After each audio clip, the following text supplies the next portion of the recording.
Chapter 20 Second Attempt. After the initial test run, the whole system was reset and assessed. Heinrich had continued to keep the glove he had found a secret. In fact, he hadn't even looked at it since. It was still stuffed in his overall pocket. He couldn't think of a single way in which it could have adversely affected the outcome of the experiment. He was far more concerned with the structure of the next experiment. Dr. Marlberg had decided to repeat the first test, but this time the locator output would have his full attention. Knowing where Die Glock was going was essential to moving forward.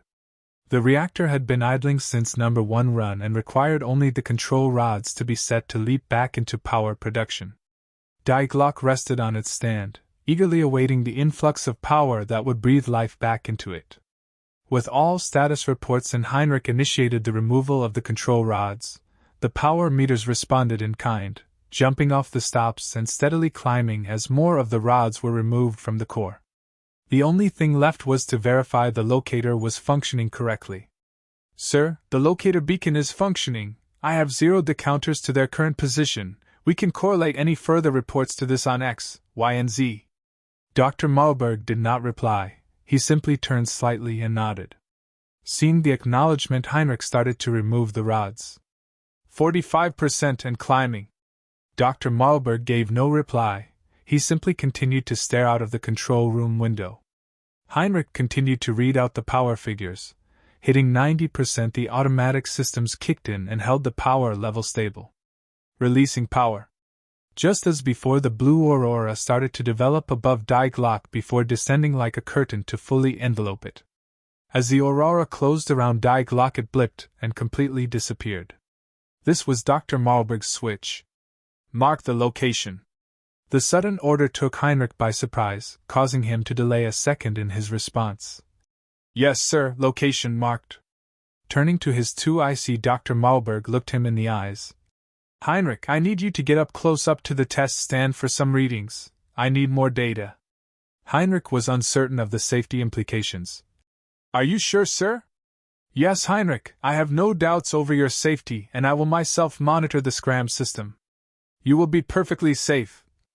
Though the words were spoken with complete confidence, Heinrich was not convinced but knew he had no real option. "Yes, sir, of course." Grabbing his safety overalls and a meter, Heinrich dressed as he walked to the test stand, reporting figures the closer he got. The blue aurora seemed to be alive. It ebbed and flowed, dancing about the space in which Die Glock should have inhabited but was so plainly absent. Heinrich circled the pedestal and took readings. Looking closer, Heinrich could almost make out Die Glock. It was as if it were phasing in and out of existence. Unable to stop himself, he reached out. Was this an apparition or was it real? Unbeknownst to him, fluctuations in the power being demanded had started to trigger automatic systems. Only seconds later the scram was triggered and once again the blue aurora started to collapse.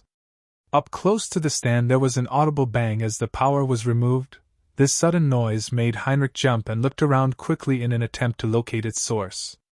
Losing his balance slightly, Heinrich reached out to steady himself. His gloved hand, for a second, touched Die Glock before it completely disappeared.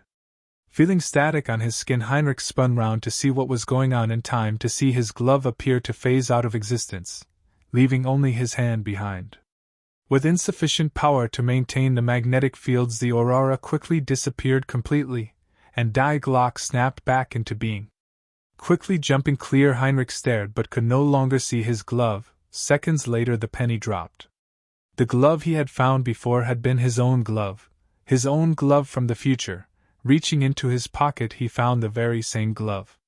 With Die Glock cooling down, he knew he had no option but to tell Dr. Marlberg. But no longer would he be afraid that the glove had caused the experiment to fail, when in fact it was proving Die Glock did far more than enable hyperfast travel.